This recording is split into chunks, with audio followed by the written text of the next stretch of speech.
I stared at my sister Isabella across the dinner table at Romano's, the same restaurant where we'd celebrated every family milestone for the past 15 years. Her engagement ring caught the candlelight as she gestured dramatically, discussing wedding plans with our parents. The ring was beautiful, a 2-carat princess cut that probably cost more than most people's cars. What she didn't know was that I'd quietly paid for it through my investment in her fiancé's struggling marketing firm. The Oceanview Grand Resort, Isabella announced proudly, showing everyone photos on her phone. 300 guests, beachfront ceremony, 5-course reception dinner. It's going to be absolutely perfect. Mom clasped her hands together. Oh, Isabella, it looks like something from a magazine. Dad nodded approvingly. Now that's how you celebrate a wedding. Nothing but the best for our Isabella. I took a sip of my water, staying quiet as usual. At 28, I'd learned that family dinners were easier when I let Isabella have the spotlight. She was the golden child, Stanford MBA, engagement to a successful entrepreneur, everything planned to perfection. I was just Sophia, the quiet one who worked somewhere in tech and lived modestly in a small apartment downtown. The venue alone is costing us $40,000, Isabella continued, her voice carrying that particular tone she used when she wanted to impress people. But Marcus insisted we spare no expense. He says this is our one chance to show everyone what we've built together. 40,000? Mom gasped. That's incredible, sweetheart. Isabella's eyes found mine across the table. Of course, we had to be selective about the guest list. The venue has limited space and well. She paused dramatically. We wanted to make sure everyone there could really appreciate what we're creating. I knew what was coming. Isabella had perfected this particular dance over the years. The subtle put-downs disguised as concern, the way she'd position herself as the successful sister while making me feel small. Usually I just took it. Tonight felt different somehow. Sophia, I've been meaning to talk to you about the wedding, Isabella said, her voice taking on that fake sweet tone that meant trouble. I know money's been tight for you lately. Has it? I asked quietly, genuinely curious where this was going. Well, yes. I mean, look at you. You're 28 and still renting that tiny apartment. You drive that old Honda. You never travel anywhere exotic or post about fancy restaurants. She gestured around Romano's. Even tonight, you ordered the cheapest thing on the menu. I had ordered the Caesar salad, but only because I wasn't particularly hungry. The truth was, I could have bought Romano's without checking my bank balance, but explaining that would require conversations I wasn't ready to have. The bridesmaid dresses are $800 each, Isabella continued. I picked them from Vera Wang's new collection. They're absolutely stunning, but I know that's probably challenging for your budget. Mom looked uncomfortable. Isabella, maybe we could. No, it's fine, Isabella waved her hand dismissively. I've been thinking about this a lot, actually. Sophia, maybe it would be better if you just attended as a regular guest instead of being in the wedding party. That way you wouldn't have to worry about the dress, the bachelorette party expenses, the bridal shower contributions, all those costs that add up. The table fell silent. Dad cleared his throat awkwardly while Mom stared at her plate. Isabella's fiancé Marcus looked like he wanted to disappear entirely. You know what? Isabella's voice brightened as if she'd just had a brilliant idea. Maybe you could even skip the wedding altogether. I mean, I know you're not really comfortable at fancy events anyway. You could save the money you'd spend on a gift and a dress and maybe treat yourself to something nice instead. You can't even afford a bridesmaid dress, she laughed, the sound sharp in the quiet restaurant. Maybe just skip the wedding. I looked at my sister, really looked at her.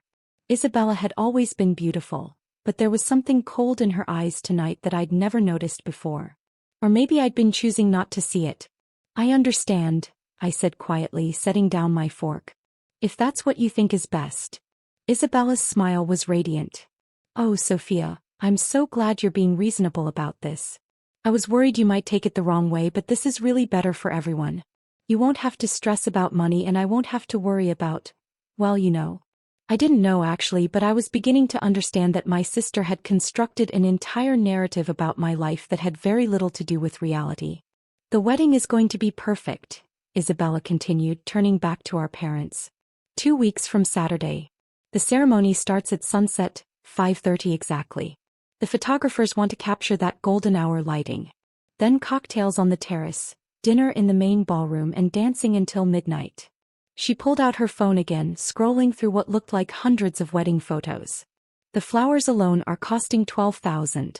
Peonies and garden roses, all white and blush pink. The cake is 4 tiers with hand-piped sugar flowers. And the entertainment. She practically glowed. We hired the same string quartet that played at the governor's daughter's wedding last year. Marcus finally spoke up. The whole weekend is going to be incredible. We've reserved a block of rooms for out-of-town guests, and there's a welcome party Friday night, then a farewell brunch Sunday morning. How many people are coming? Dad asked.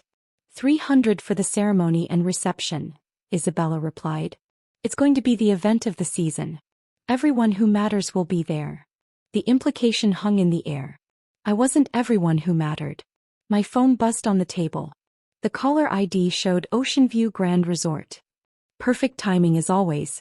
Sorry, I should take this, I said, reaching for my phone. Isabella rolled her eyes. Sophia, we're having family dinner. Can't your work wait? It'll just be a second, I assured her, swiping to answer. Hello, this is Sophia. Ms. Martinez. I'm so glad I caught you. The voice belonged to Jennifer Walsh, the resort's event coordinator. I'd worked with her on several events over the past 2 years. I wanted to personally confirm the final payment for the Henderson-Morrison wedding on the 23rd. Everything is set exactly as you requested. The table had gone quiet. Isabella was staring at me with confusion, probably wondering why someone from her wedding venue was calling me. Yes, that's perfect, Jennifer, I said, keeping my voice level. The full payment went through this morning? Absolutely. $47,000 for the ceremony and reception, plus the additional services you added, the upgraded floral arrangements, the premium bar package, and the spa services for the bridal party. Your total investment in this wedding is just over $63,000. I could feel 4 pairs of eyes boring into me. Isabella's face had gone very pale. And the accommodation block is confirmed as well? I continued. Yes, 25 rooms for the weekend, all charged to your master account. Ms. Martinez, I have to say this is going to be one of our most beautiful weddings this season. The Henderson family is so fortunate to have such a generous benefactor. Isabella's mouth was hanging open. Marcus looked like he'd seen a ghost. Mom and Dad were staring at me with expressions I couldn't quite read. Thank you, Jennifer. I'll see you next Friday for the final walkthrough. Actually, Ms. Martinez, there's one more thing. The bride requested some changes to the seating arrangements. She wanted to remove someone named Sophia Martinez from the guest list entirely. I told her I'd need to check with you first since you're the account holder. I felt something cold settle in my chest. Isabella hadn't just uninvited me from being a bridesmaid. She tried to have me banned from the wedding entirely. I see, I said carefully. And what did you tell her? I explained that any changes to the guest list would need your approval, since you're hosting the event. She seemed confused by that information. Isabella was frantically shaking her head at me, her eyes wide with panic. Marcus had his head in his hands. Jennifer, could you hold on just one moment? I looked directly at Isabella. My sister seems to have some concerns about my attendance at her wedding. Perhaps I should clarify a few things with her first. Of course, Ms. Martinez. Take your time. I put the phone on speaker and set it on the table. Isabella, I said quietly, Jennifer tells me you tried to remove me from the guest list entirely. Not just from the wedding party but from the wedding altogether. Sophia, I can explain. Yes, Ms. Martinez owns the entire resort. Jennifer's voice filled the sudden silence as she spoke to someone in the background. She's been our largest private client for the past 2 years. Their forks dropped when they realized what they'd just heard. The silence stretched on for what felt like an eternity. Isabella's face had gone from pale to gray. Marcus was staring at me like I'd just grown a second head. Mom and Dad looked completely bewildered. Jennifer, I said into the phone, could you please explain to my family exactly what the Oceanview Grand Resort is? Certainly. The Oceanview Grand is a luxury resort and event venue owned by Martinez Hospitality Group. We have 47 rooms, 3 restaurants, a full-service spa, and some of the most beautiful event spaces on the coast. Ms. Martinez has owned the property for 3 years now, and she's transformed it into one of the premier wedding destinations in the state. Isabella made a small choking sound. And the Henderson Morrison wedding? I prompted. It's going to be absolutely spectacular. Ms. Martinez personally selected every detail. The flowers, the menu, the music, even the linens. She's been planning this surprise for months. The bride has no idea that her sister owns the venue and is paying for everything. I watched Isabella's face crumble as the reality hit her. For months she'd been bragging about her expensive, exclusive wedding venue. She'd been using it as another way to highlight the difference between her success and my supposed failure. The irony was almost too perfect. The bride mentioned that this Sophia Martinez person couldn't even afford a bridesmaid dress. Jennifer continued, clearly confused. But that seems strange, since Ms. Martinez just purchased 3 additional Vera Wang dresses for the bridal party and told me to donate them to a local charity for brides in need. Mom gasped softly. Dad was staring at me with an expression I'd never seen before. Jennifer, I think we need to have a conversation about the guest list, I said. Could you give me a few minutes with my family? Of course, Ms. Martinez. Should I hold off on any final confirmations until I hear from you? Yes, please. I'll call you back within the hour. I ended the call and looked around the table. The silence was deafening. Isabella was the first to speak, her voice barely above a whisper. You own the resort? I own 12 properties across 3 states, I said simply. The Oceanview Grand is just one of them. But how? You live in that tiny apartment. You drive an old car. You work in tech support or something. I had to laugh at that. Isabella, I've never worked in tech support. I run Martinez Hospitality Group. We specialize in acquiring underperforming luxury properties and transforming them into premier destinations. Last year, our revenue was just over $87 million. Marcus found his voice. 87 million? Our net profit was 31 million, I clarified. The business has been growing steadily since I started it 5 years ago. Dad leaned forward. Sophia, why didn't you ever tell us? It was a fair question and one I'd been asking myself for years. Would it have mattered? Isabella has spent the last decade making it clear that I don't measure up to her standards. Tonight, she uninvited me from her wedding because I supposedly can't afford a dress. Last Christmas, she suggested I skip the family trip to Aspen because it would be too expensive for me. 2 years ago, she told her friends I was her struggling little sister who needed help finding a real job. I looked directly at Isabella. You've never once asked me what I actually do for work. You've never asked about my life, my goals, my dreams. You decided I was a failure and you've been treating me like one ever since. Isabella's eyes were filling with tears. I didn't know. You didn't want to know, I corrected gently. There's a difference.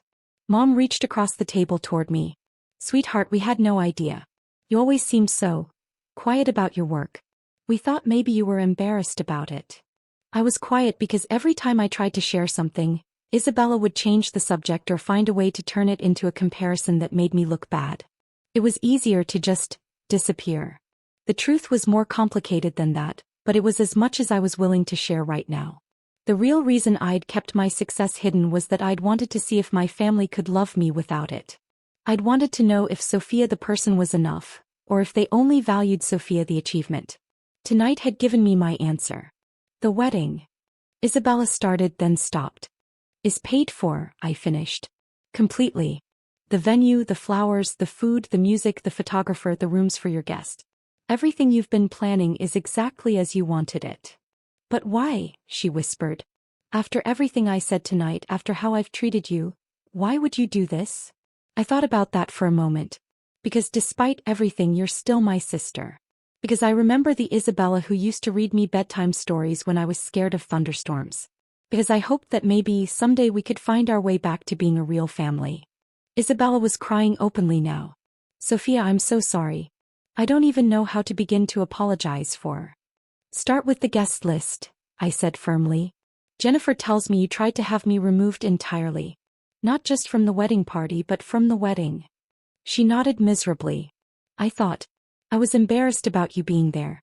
I didn't want my friends to see you and think less of me for having a sister who wasn't successful. The words hung in the air like a physical blow.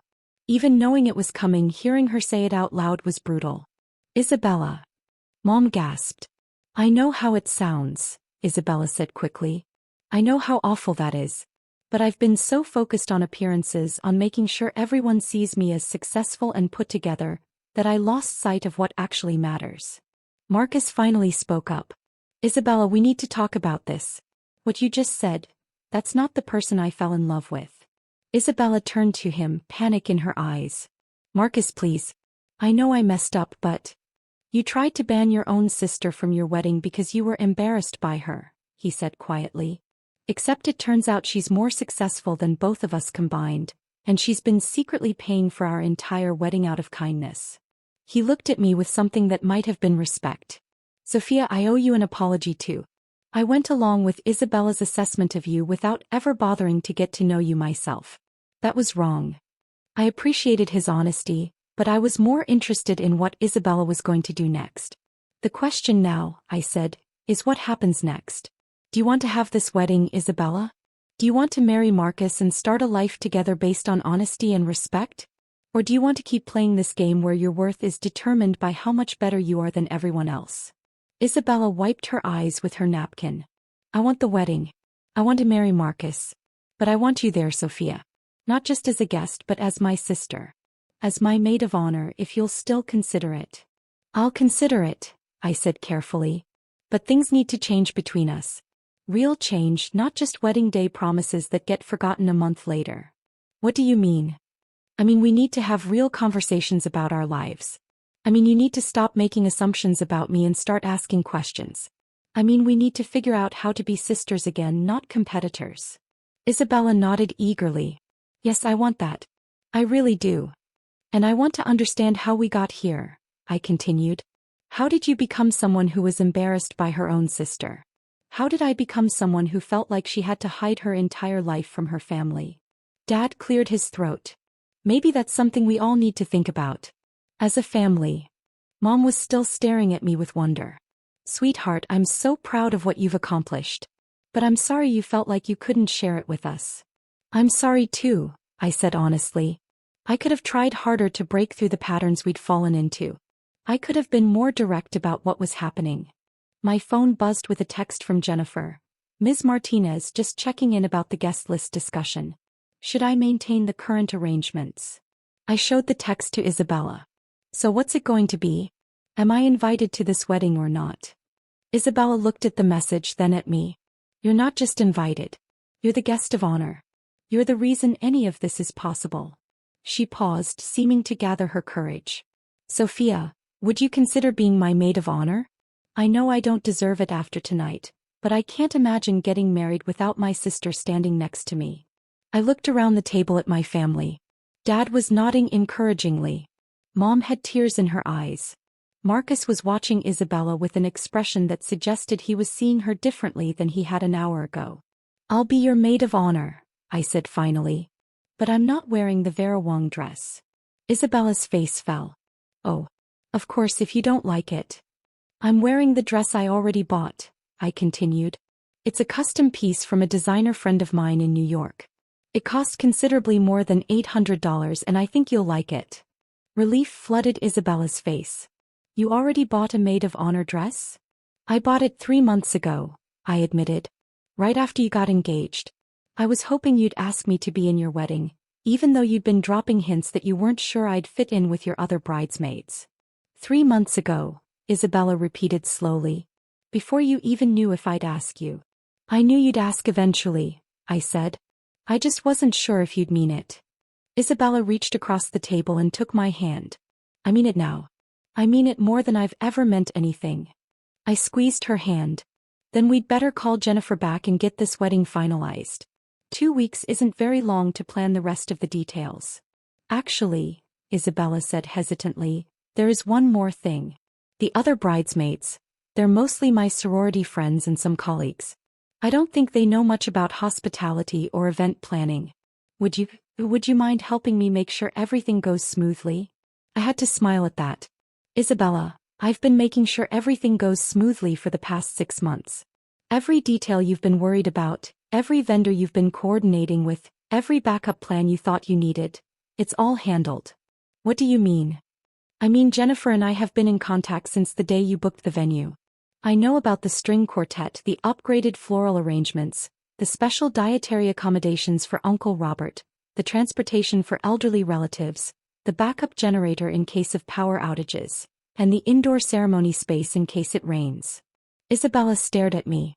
"You've been planning my wedding?" "I've been making sure your wedding would be perfect," I corrected. "You've been doing the planning. I've just been ensuring that your plans actually happen." Marcus laughed, but it wasn't unkind. So when Isabella was stressing about whether the caterer would remember her gluten-free requirements, I'd already provided them with a detailed list of all dietary restrictions and confirmed the backup menu options, I finished. And when she was worried about parking for 300 guests, I arranged for valet service and additional parking at the property next door. Isabella looked overwhelmed. "Why would you do all of that?" "Because I love you," I said simply. "Even when you drive me crazy, even when you hurt my feelings, even when you try to uninvite me from your own wedding. You're my sister and I wanted your day to be perfect." The tears were flowing freely now. "I don't deserve this. I don't deserve you." "Lucky for you, love isn't about deserving," I said. "It's about choosing to care about someone even when they make it difficult." Dad cleared his throat. "I think we owe you more than an apology, Sophia. We owe you our gratitude and our respect. And maybe we owe you some time to get to know the person you've become." "I'd like that," I said honestly. Mom reached for my other hand. "Could you tell us about your business? I mean, really tell us.